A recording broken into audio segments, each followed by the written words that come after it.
तर कसं काय भावांनो, सुस्वागतम तुमचं अजून एका फ्रेश व्हिडिओ कंटेंट मध्ये। तर आजच्या व्हिडिओ मध्ये आपण परत एकदा मराठी ऍक्टर्स वर व्हिडिओ बनवणार आहे, कारण या सरांचे किती पण इंटरव्ह्यू बघा, किती पण पॉडकास्ट बघा, शेवटला 2-3 राऊंडच जाते। तर सगळ्यात पहिला चॅनलला सबस्क्राईब केलं नसेल तर पहिला आधी सबस्क्राईब करून घ्या। तर चला आता व्हिडिओला सुरुवात करूया। आणि त्यानंतर अशी एक गोष्ट घडली माझ्या आयुष्यात, अशोकचा ऍक्सिडेंट झाला आणि डॉक्टरनी म्हटलं होतं की ते आता तो काम करू शकेल की नाही हे माहित नाही। तर मी बाप्पाकडे तेव्हा म्हटलं की मी आता यानंतर दिग्दर्शक म्हणून स्टार्ट साऊंड किंवा ऍक्शन तेव्हाच म्हणेन जेव्हा अशोक माझ्या समोर असेल। वा, आपले सचिन सर अशोक मामांवरती किती प्रेम करतात, किती माया करतात, एक नंबर भाऊ, हे आता सगळ्यांना पटेल। त्याआधी मी म्हणणार नाही असा मी 90+ चॅलेंज।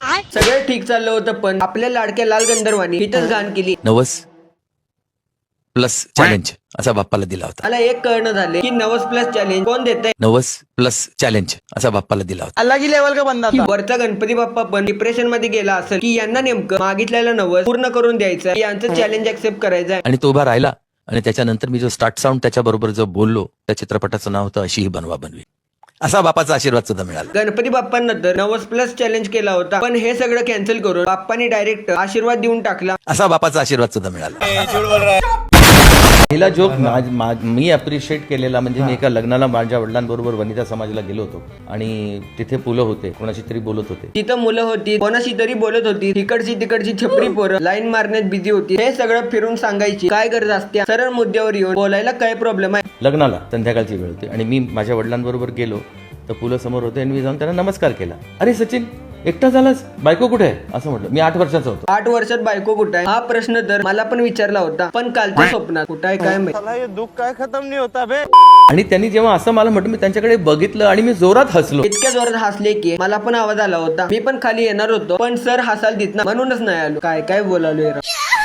अजून एक गोष्ट म्हणजे सरांनी मागे एकदा उर्दू भाषेबद्दल सुद्धा काहीतरी बोललं होतं, तर ते पण थोडस बघून घेऊया। आपकी जानकारी के लिए बता दूं, हिंदुस्तान की एक भाषा है। मला तर याबद्दल माहिती नाहीये की ही भाषा नेमकं अरबी मध्ये बोलते का भारतामध्ये बोलते। जर तुम्हाला माहिती असेल तर खाली कमेंट बॉक्स मध्ये तुम्हीच मला सांगा। हिंदुस्तान में जितनी भी भाषाएं हैं उनमें से एक भाषा उर्दू है। ये हिंदुस्तान के बाहर की भाषा नहीं है और ये हर मजहब की भाषा है, बिकॉज इस भाषा का कोई मजहब नहीं है। एवढंच जर उर्दू भाषेवर तुमचं प्रेम होतं तर नवरा माझा नवसाचा या चित्रपटाचं नाव बदलून शोहर मेरे मन्नत का हे नाव ठेवायचं होता। ममलिंग है ना क्या? भाषा जो है, उर्दू जबान जो है वो इथे अडका लागलाय सर कि ये भाषा जो है, उर्दू जबान जो है वो ये रस प्यायला। बाकी तर या सरांचा एक फॅनबेस वेगळाच आहे। काय करणार आहे भावा हे माहिती करून तू काय त्यांना नवीन चड्डी घेऊन देणार आहे काय? व्ह्यूज साठी काय पण बनवताय राव? तसं हा प्रश्न मला पण पडला होता, माहिती असेल तर सांगा मला पण। मराठी सिनेमाचे अजून एक कलाकार आहे ते म्हणजे स्वप्नील जोशी। त्यांच्याबद्दल तर न्यूज वाले मेम बनवून टाकले। काय काय करायला लावताय राव। अजून वरनं हा AI चा व्हिडिओ ठेवून खाली वेगळंच काहीतरी लिहिलंय।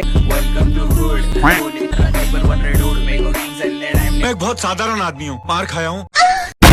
तर बास भावांनो, अजून मी झेलू शकत नाही। जर व्हिडिओ आवडला असेल तर एक लाईक नक्की करा, चॅनल वरती नवीन असेल तर सबस्क्राईब नक्की करा।